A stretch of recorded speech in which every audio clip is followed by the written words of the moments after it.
Today we're going to talk about stoichiometry, and hopefully you remember some stoichiometry from regular chemistry, and if not, that's okay. We're going to go over it again. So stoichiometry, calculation of amounts that can be either used up or produced in a chemical reaction. And those amounts can be a whole host of things. We can have moles, we can have grams, we can have formula units or molecules or things like that. We could talk about liters, and we can use these ideas to go a lot of other places within chemistry, and that's what we're going to be doing.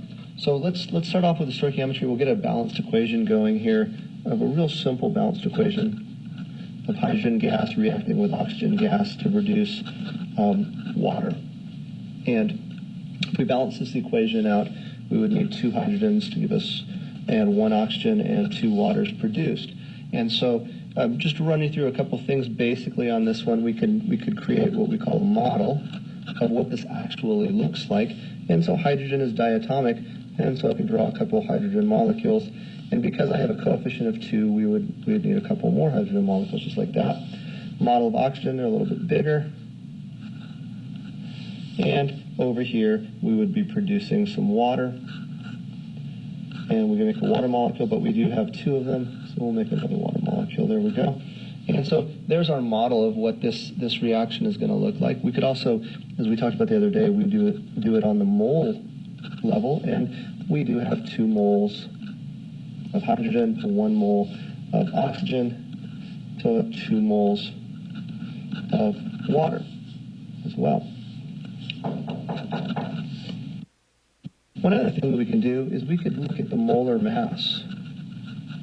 Now, the molar mass of a hydrogen, a diatomic hydrogen, is going to be 2.02, but we have 2 of them because we have 2 moles of them, so 2.02. And if we add those 2 together, we get 4.04. 1 molecule of water, 16 plus 16, so that's going to be 32. And then on the other side, when we're taking a look at the molar mass of water, we have 18.02. And we have 2 of them, so we have 18.02. And we add those up, and that's going to be 36.04. And look what happens when we add the reactants. We'll draw a line through this like this.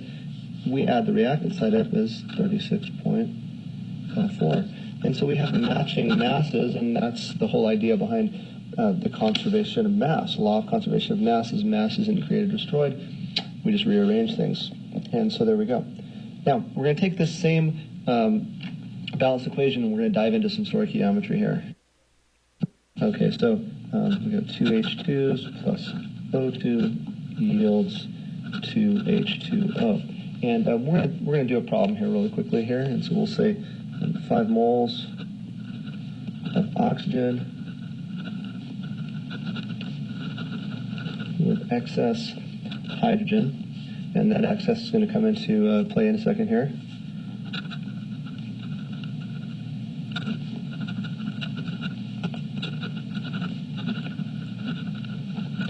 How many moles of water are going to be produced. So let's just kind of look at a couple things here. We have a known, there's our known quantity, 5 moles of oxygen.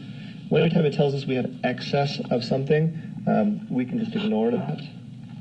And we're looking for moles of water produced. So we're going to set this up in a stoichiometry way with our known 5 moles of O2, and we're looking for moles of water.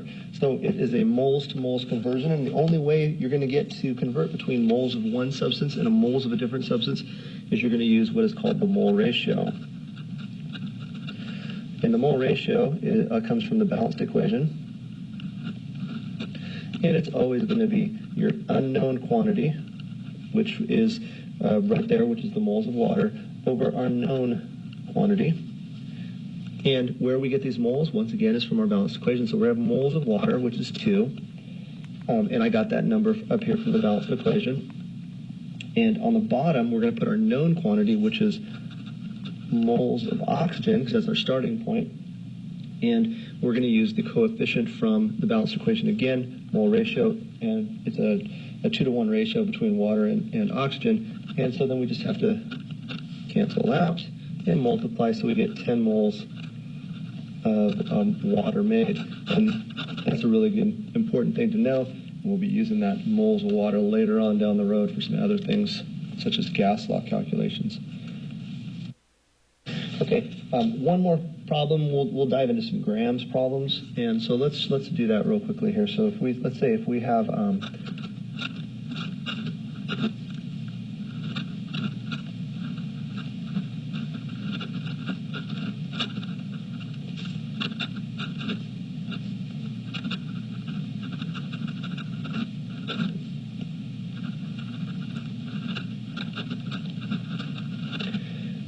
now, the thing on stoichiometry problems is we can go anywhere within this within the balanced equation. We can start with water and go to one of the reactants. We can start with a reactant and go to the other reactant. It doesn't matter. So let's take a look here. So we're starting off with a known quantity here, 25 grams, and we're looking for grams. And so basically, this is a grams to grams stoichiometry problem.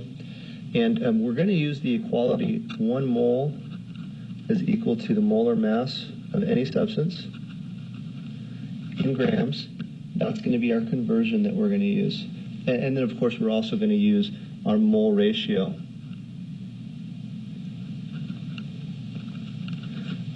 conversion as well. So let's do this. We're going to start out with our known 25 grams of oxygen and our unknown grams of hydrogen. So we're doing a grams to grams problem. We're going to use the 1 mole over molar mass as our starting point. So because we have grams given here, we're going to do molar mass of oxygen on the bottom and 1 mole of oxygen on the top. Molar mass of oxygen is 32.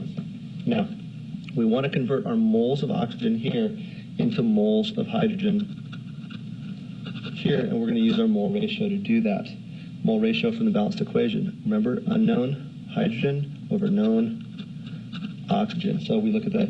Once again, our mole ratio is a 2-to-1 ratio of hydrogen to oxygen. And then the last thing, we're going to go back to our conversion factor of 1 mole is equal to molar mass. And we're going to plug in 2.02 grams. Now, one thing I can do to check my stoichiometry is I can make sure all my units cancel. And they always should cancel on diagonal. So grams of O2 cancels the grams of O2, moles of O2, moles of O2, moles of H2, moles of H2. And we're left with a proper unit of grams of H2, which is what we were after in the first place. And so when I do this calculation, I get 3.2 grams of H2 used to consume 25 grams of oxygen in this reaction. I could have also figured out, and you'll do this in the future, how many grams of water were produced. I could figure out if we were at STP how many liters of water were produced, and some other things as well. But that's it for tonight's homework. We'll do a little practice on this tomorrow in class. Have a fantastic evening.